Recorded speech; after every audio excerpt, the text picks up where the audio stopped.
Hello, how are you? How do you feel? My name is Natasha.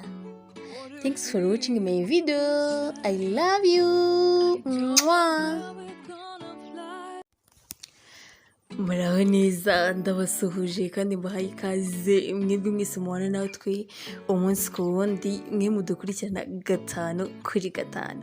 Ndagushimira wowe wakoze subscribe, wowe ufata umwanya bakaduha like, share, comment. Ndabashimiye cyane, Imana ibahe umugisha. Uyu munsi rero ngiye kubabwira ibintu byiza kandi by'ubwenge biri budufashe. Ndabizi neza yuko uri bubyigiremo, uri busange hari ibyo wakoraga cyangwa se n'ibyo utarakora, ariko kuri uyu munsi ugiye kubabwira amakosa 5 umugore akora akisenyera urugo. Ndabizi neza uri busange hari ayo wakoze 2 se 3 4, yewe hari n'uri busange yose yarayakoze, ariko nanone hari uri busange nta na rimwe arakora. Niyo mpamvu rero uyu munsi ugomba kwisuzuma ukareba uruhande rwawe uko bimeze. Hari ibintu ukora ukayifata nk'ibyoroshye kandi ari ukwisenyera urugo, ukazisanga nta garuriro ugifite. Rimwe na rimwe abantu batekereza ko ibintu bisenya urugo ari ibintu bikomeye gusa, ariko n'ibintu bifatwa nk'aho byoroshye bishobora kugusenyera ubyita imikino. Niyo mpamvu uyu munsi rero ngiye kukubwira ibintu 5 abagore bakunze gukora ariko bigatuma bisenyera.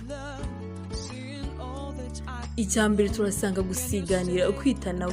Rimwe na rimwe uzumva umugore avuga ko umugabo we atamwitaho, ko nawe rero nta mpamvu afite zo kumwitaho. Uzasanga rero hahoraho agasiganire ko kutitanaho. Niba umugabo wawe atakwitaho, nanjye ntabwo ngomba kumwitaho. Ibyo rero bizatuma urushaho kujya kure yiwe kandi nawe arushaho kujya kure yawe. Iyo bikomeje rero bigeraho wumva asa nkaho atakiri mu buzima bwawe kandi nawe bikaba uko nguko, mukazisanga rero urugo rwanyu rwasenyutse. Kabiri ni ukuvuga nabi umugabo wawe. Abagore bamwe na bamwe bagwa mu mutego wo gushaka kwerekana ko bagowe, bagakoresha intwaro yo kuvuga ibibi by'abagabo babo.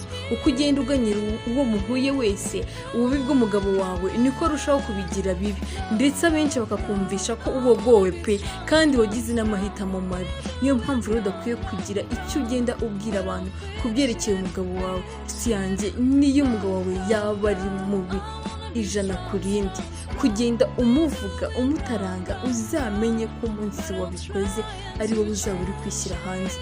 Uzakumva wese azakwereka yuko akugiriye impuhwe, ariko nurenga azakunegura, azavuga yuko uri umugore w'igishwi ubasha kugenda asebya umugabo we. Kuko ntabwo ntekereza ukuntu wasebya umugabo wawe ngo uzareke gusebya abandi. Gute se umuntu mubana, umuntu ntabwo mbyumva. Niyo mpamvu rero udakwiye kugenda usebya umugabo wawe. Umunsi uzabikora uzamenye yuko kakubayeho.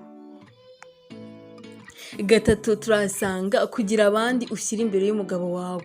Umugabo mwasezeranye kubana nta wundi muntu wari ukwiye kumurutisha. Nyamara abagore kenshi usanga bakunda abana babo ndetse akaba ari bo bitaho kurusha abagabo babo. Abandi bafite ibindi bitayeho nk'ubwiza bwabo, amafilme, ibindi akaba ari byo baha umwanya munini kurusha uwo baha abagabo babo.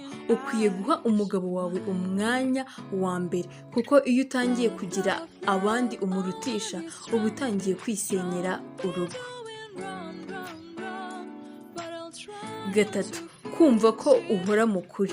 Iyo umugore atajya yemera ikosa rye ngo ace bugufi, ahubwo agahora yumva ko ari mukuri, atera umugabo we umutima mubi ndetse akabona ko atamwubaha kuko utajya ugira umutima wo guca bugufi. Ibyo rero ahanini bisenya ingo, kuko abagabo hafi ya bose bakunda abagore baca bugufi kandi bakabagaragariza ko ubabubashye. Niba rero umugore utajya uca bugufi, inshuti zanjye reka mbabwire, iyo ushaka kugira urugo rwiza rudahoramo intonganya, wiga guca bugufi. Niba uwo mutima utanawufite, uzapfuka musenga Imana, wibwire uti mu mutima wo guca bugufi, mu mutima wo kwiyoroshya.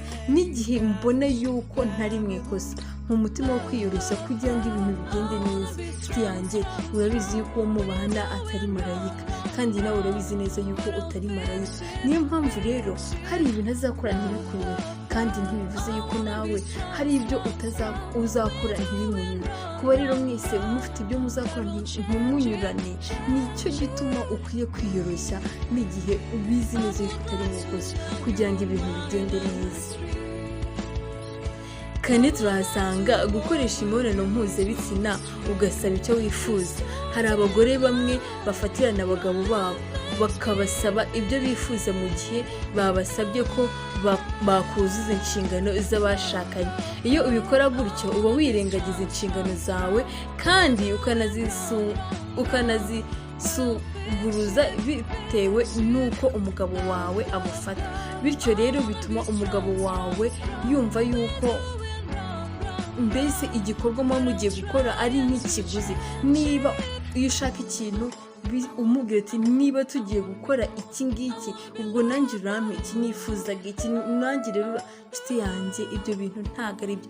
Iyo bitangiye kugera kuri urwo rwego rero biba byatangiye kuba bibi pe, bituma urugo rwanyu rusenyuka.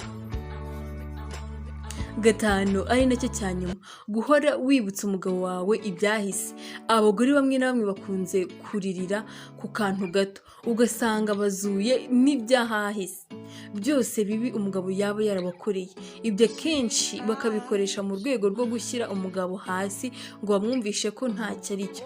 Niba ushaka kubaka urugo rukomeye, wari ukwiye kureka ibyahise bigashirana n'akahise, aho guhora ubigarura mu biganiro byanyu.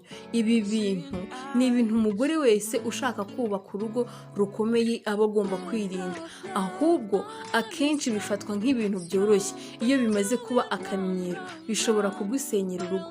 Inshuti zanjye, ubutaha tuzabagezaho n'ibintu abagabo bakora bakisenyera urugo. Ndizera nabyo ugize amatsiko, nabyo ni ibintu uzigiramo. Uyu munsi rero nkwibutse yuko twari turi kuganira ku bintu 5 abagore bakora bakisenyera urugo, aho usanga umugore niba bagiye gukora imibonano mpuzabitsina n'umugabo wiwe mbese biba nk'ikiguzi.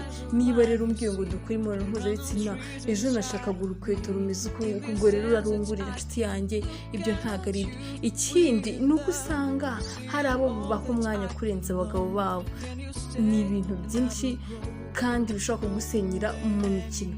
Rero ndakurarikira gukomeza kubana natwe umunsi ku wundi, uzagenda wiga kandi ndabizi neza yuko uzabikunda. Wakoze kubana nanjye rero, ndagushimiye cyane. Imana iguhe umugisha.